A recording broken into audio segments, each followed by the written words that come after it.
દાહોદના લીમખેડામાં ખાનગી મેટર્નિટી હોમમાં ગત 20 મે શનિવારના રોજ મહિલા પ્રસૂતિની પીડા ઉપડતા દાખલ થયા હતા. મહિલાના પરિવારજનોના જણાવ્યા અનુસાર મહિલાને ઓપરેશન કરાવવાનું છે કઈ બેભાન કર્યા બાદ તેનું મોત નીપજ્યું હતું, જેને લઈ તબીબોએ ગંભીર આરોપ લગાવ્યા હતા.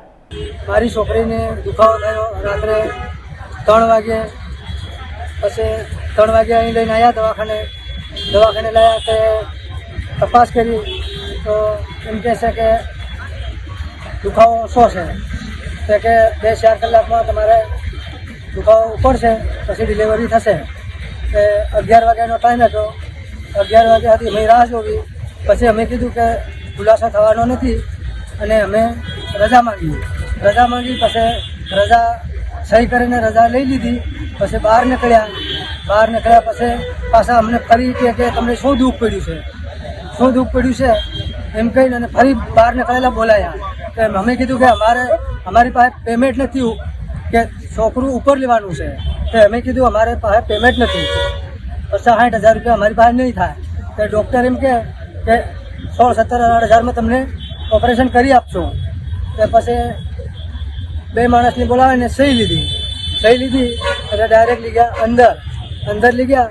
પછી એ લોકોએ સીસી બેહોશ કર્યા. પછી 1.5 કલાક થયો ત્યારે કંઈ નિકાલ થયો ને, અને છોકરી તઈ એનો જીવ જતો રહ્યો. પછી અમને બોમ્બ પાડી, અમે બહારથી દોડ્યા અમે છોકરીનો હાથ પકડીને ને તપાસી તો મેં કીધું છોકરીની ને ચાલતી નથી અને છોકરી અમારે એવી જોઈએ. તે એ લોકો ઝોળામ ઘાલીને અને ગાડી બોલાવીને લઈને ભાગી ગયા અને અમને બી અંદર નહીં બેસવા દેતા. મરણ થઈ ગયું તે અંદર મેં તપાસ કરી કે છોકરીને કંઈ છે નથી, હડકો કંઈ જ નહીં હતો. તે અમને કીધું જ નહીં કે ચાલો તમે જોડે એમ.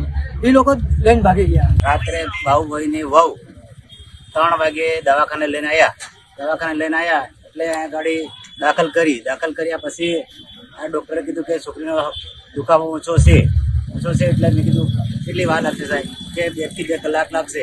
એમ કરતાં ટાઈમ વીતી ગયો. 10 વાગ્યા એટલે પછી મેં કીધું સાહેબ કેવું છે?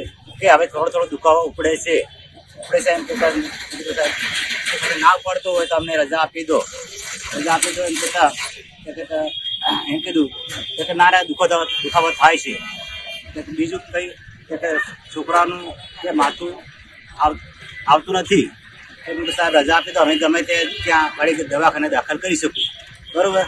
તો એ લોકો કે સહી કરતો, સહી કરો એટલે મેં સહી કરી પછી એને બહાર નીકળી આવ્યો અને આ લોકોને અંદર બોલાયા કે ચાલો સહી કરો એમ કરે.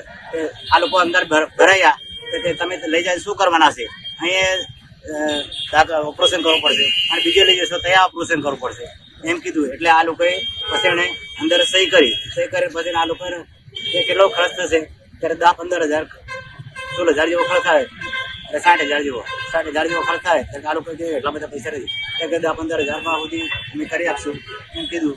તો પછી આ લોકોએ સહી કરાવી અને અંદર છોકરી લઈ ગયા. દરવાજે આવેલી છોકરી પાછી વાળી દીધી. પછી એમ કરીને ઓપરેશન કરવું પડશે ત્યાં.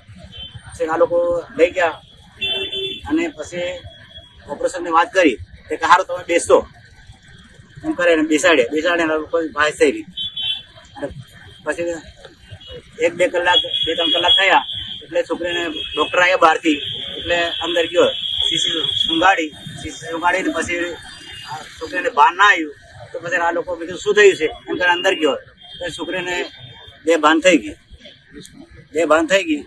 પછી આ લોકો દોડી કરે એટલે મેં કીધું શું થયું છે એમ કરે હું જોવા ગયો તે પેલો ખાટલી જેવું એ લઈને આવ્યા એમ ગાડી લઈને આવ્યા એટલે અહીંયા ગાડી બેસાડી લઈ ગયા દવાખાને. કે તમે શું કરવાના છે? કે જવા દો દવાખાને, દિવાળી છે મળવા દેવી છે એવું કીધું.